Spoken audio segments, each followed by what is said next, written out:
ओम नमो भगवते वासुदेवाय नमः। जय माता लक्ष्मी। भक्त हो, तुळस ही वनस्पती सनातन धर्मातील एक अत्यंत महत्वाची वनस्पती आहे। कारण पद्मपुराणानुसार जिथे जिथे एक जरी तुळशीचे रोप असेल तिथे भगवान श्री हरिविष्णू, भगवान भोलेनाथ आणि ब्रह्माजी तिथे निवास करतात। आणि ब्रह्मवैवर्त पुराणानुसार तुळशीचे दर्शन म्हणजेच सकाळी उठून दररोज तुळशीचे रोप पाहिल्यास, त्याला वंदन केल्यास 1.25 ग्रॅम सोन्याचे दान केल्याचे फळ मिळते। तुळशीला खूप महत्त्व दिले जाते। तुळशीच्या रोपाची पूजा करून तुळशीचे दर्शन घेतल्याने सर्व प्रकारची पापे दूर होतात। तसेच मनातील कोणतेही काम तुळशीच्या रोपाजवळ पूजा केल्याने ती पूर्ण होते। कारण शास्त्रानुसार जेव्हा आपण तुळशीची पूजा करतो, आपल्या मनाची कोणतीही इच्छा तिच्याकडे व्यक्त करतो, जी आपली इच्छा असते, आपण जी प्रार्थना करतो ती थेट श्री हरिविष्णूंपर्यंत पोहोचते। मग भगवान श्री हरिविष्णू ते निश्चितपणे पूर्ण करतात। कारण माता तुळशी भगवान श्री हरिविष्णूंना अत्यंत खूप प्रिय आहे। त्यांना हरिवल्लभ असेही म्हणतात। आपण यावरून तुळशीचे महत्त्व अंदाज लावू शकता की जेव्हा आपण भगवान श्री हरिविष्णूला नैवेद्य अर्पण करतो तेव्हा शास्त्रानुसार जर आपण त्यांना 56 प्रकारचे अन्न अर्पण केले आणि त्यात तुळशीचे पान नसेल तर ते भगवान श्री हरिविष्णू स्वीकार करत नाही।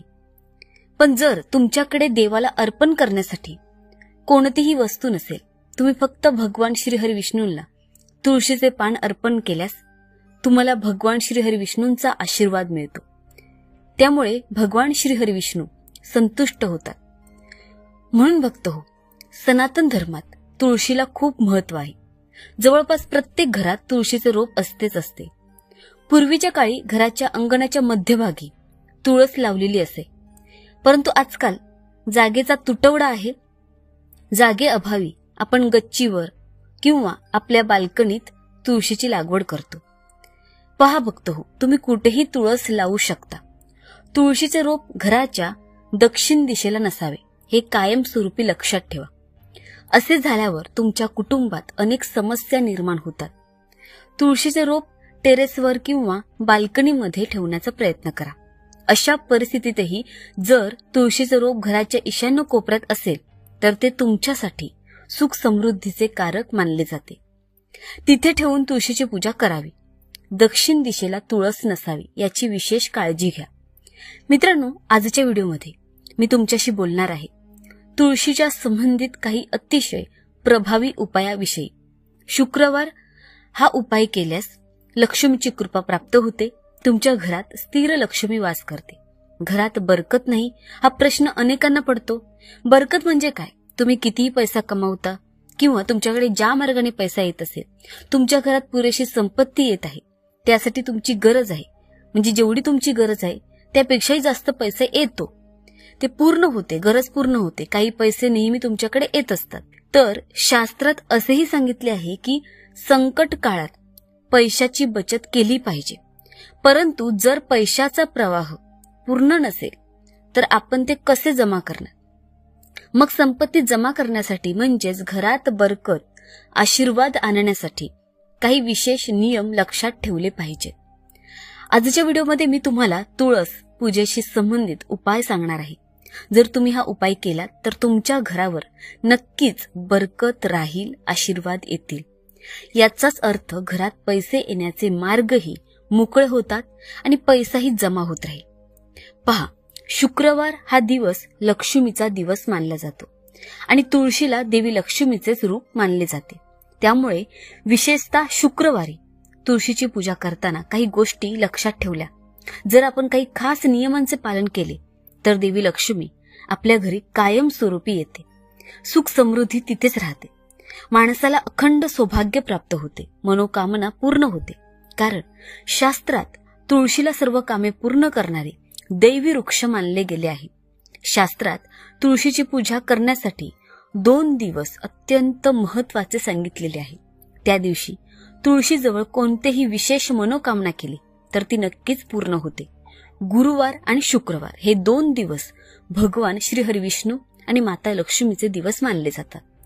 त्यामुळे या दिवशी माता तुळशीजवळ विशेष मनोकामना करून पूजा केली तर ती इच्छा नक्कीच पूर्ण होईल. तसे आपण रोज तुळशीची पूजा करत असतो, परंतु हे 2 दिवस जर तुम्ही कोणत्याही मनोकामनासाठी केले तर ते खूप चांगले आहे. तर तुम्हाला शुक्रवारी सकाळी लवकर उठावे लागेल, आंघोळ करा, स्वच्छ वस्त्र परिधान करा आणि त्यानंतर तुळशीला, सूर्यदेवाला जल अर्पण करा. तर सर्वप्रथम आपण तुळशीच्या रोपाजवळ जाऊन तुळशीच्या रोपाला नमस्कार केला पाहिजे. आपल्या मनात भगवान श्री हरिविष्णू, माता लक्ष्मीचे ध्यान करताना तुळशीच्या रोपाला नमस्कार करा. त्यानंतर तुळशीला थोडेसे पाणी अर्पण करा आणि तुम्हाला थोडे कच्चे दूध घ्यायचे आहे. गाईचं कच्चं दूध तुम्हाला तुळशीमध्ये अर्पण करायचं आहे. तुमच्याजवळ असेल कच्चे दूध तर उत्तम आहे. जर तुमच्याकडे गाईचं दूध उपलब्ध नसेल तर तुमच्याकडे जे काही दूध, कोणतेही दूध असेल ते तुम्ही वापरू शकता. त्यामध्ये काय करायचं आहे, थोडंसं गंगाजल मिसळा आणि तुळशीच्या मुळाला ते दूध अर्पण करा. खूप कमी दूध लागते. तुम्ही तुळशीमध्ये 1 किंवा 2 चमचे दूध टाकू शकता. त्यानंतर तेवढेच कच्चे दूध घेऊन तुळशीच्या मुळास अर्पण करू शकता. तर बघा, उकळलेले दूध इथे वापरायचं नाही, ही गोष्ट नक्की लक्षात ठेवा. दूध आणि पाणी अर्पण केल्यानंतर जर तुम्हाला लाल, पिवळी किंवा पांढरी फुले मिळाली तर ती तुळशीच्या मुळास अर्पण अवश्य करा. तुळशीला पिवळे चंदन अर्पण करा. प्रसाद म्हणून कोणतेही फळ देऊ शकता. हवे असल्यास साखर किंवा बत्ताशीही भोग म्हणून दाखवू शकता. यानंतर उदबत्ती लावून मातेची तुळशीची पूजा करावी. माता तुळशीसमोर ओम नमो भगवते वासुदेवाय नमः या मंत्राचा जप करायचा आहे. जर तुम्हाला तुमच्याजवळ जास्त वेळ असेल तर तुम्ही 108 वेळा या मंत्राचा जप करू शकता. तुळशीजवळ आसन ठेवून त्या आसनावर बसून या मंत्राचा जप तुम्ही 108 वेळा करू शकता. किंवा तुमच्याकडे वेळ नसेल तर तुम्ही कमीत कमी 1 मिनिट 2 मिनिटं काढून हा जप करायचा. तर बघा, या मंत्राचा 108 वेळा तुळशीच्या रोपाजवळ जप केल्यास तुम्हाला लाखो पटीने फळ मिळते. शास्त्रानुसार जर आपण तुळशीच्या रोपाजवळ बसून विष्णू सहस्त्रनामाचा पाठ केला किंवा भगवान श्रीकृष्णाच्या कोणत्याही मंत्राचा जप केला, तुमच्याकडे असलेल्या वेळेनुसार तुम्ही भगवान श्री हरिविष्णूंचा, त्यांच्या नावाचा मंत्रस्मरण करू शकता. त्यानंतर तुमची पूजा पूर्ण झाल्यावर तुळशीच्या मुळातील थोडी माती घेऊन तुम्ही कपाळावर लावायची आहे. आता सकाळी पूजा अशी करावी, मात्र संध्याकाळी दिवा, विशेषतः तुळशीला दिवा दान केले जाते. मग शुक्रवार आहे, जेव्हा तुम्ही तुळशीमध्ये दिवा दान कराल तेव्हा प्रयत्न करा शुद्ध तुपाचा दिवा लावायचा आहे. पण जर तुमच्याकडे ते उपलब्ध नसेल तर तुम्ही तिळाचे तेलही वापरू शकता. दिवाचा हा खास उपाय काय आहे याबद्दल बोलूया.